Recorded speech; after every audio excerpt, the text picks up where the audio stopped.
Ат Башы районунун Ак Муз айылынын тургуну Бакыт Асанбаев бул күнүн үй бүлөсүн эс алдырууга арнап жатат. Ал өзү жашаган Ак Муз айылынан 40 чакырым алыстыкта жайгашкан Нарын шаарындагы муз аянтын көрсөтүп келүүнү чечти.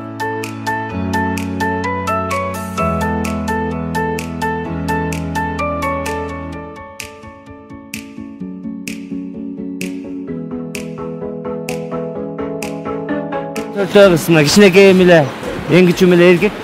Кыздарым ошол баягы замандын талабына жараша жаңы өнүгүүлөр менен болсо дейм, ушундай жакшы эл менен аралашып, мына бул жерде канча киши жүрөт. Ошолорду көрүп үйрөнүп, ошондой эле максат менен жүрөм. Могу чоң балдар жүрөт, аларды көрсүн, конькини кандай тепкенди, кандай байлаганды. Коньки теппей деле айылда жүргөн күндөр болгон. Мисалы үчүн мен коньки теппей эле чоңойгом. Ошо өзүмдөй болуп калбасын, ушу кыздарым жок дегенде. Чынында алгач ирет бутка коньки кийип, музда өзүңдү башкаруу кыйлатат ал. Бирок аракети күч балдар ылдам эле үйрөнүшчүдөй.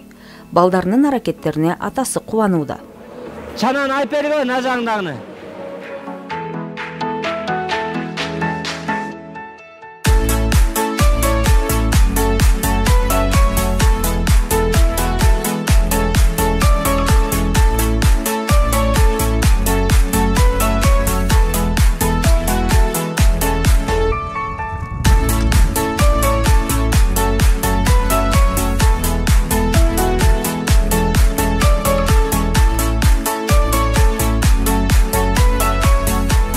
Эки жаш курактагы Бакыт Асанбаев жубайы экөө 4 кыз 1 уулду өстүрүп жатышат.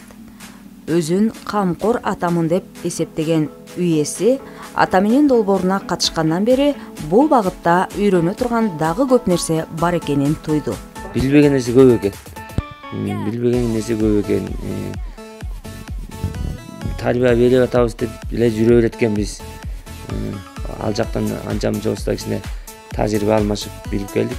Атакем негизи мындай апакем жоктордо бүттү апакем кылган иштердин баарын кылат.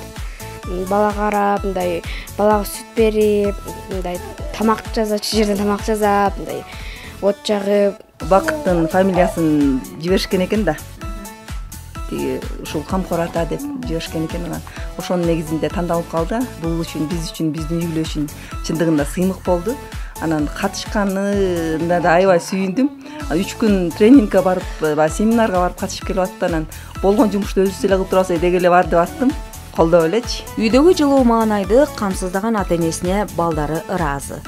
5 жаштагы Ак Тилек аларга арнап ырдагандан жадабайт.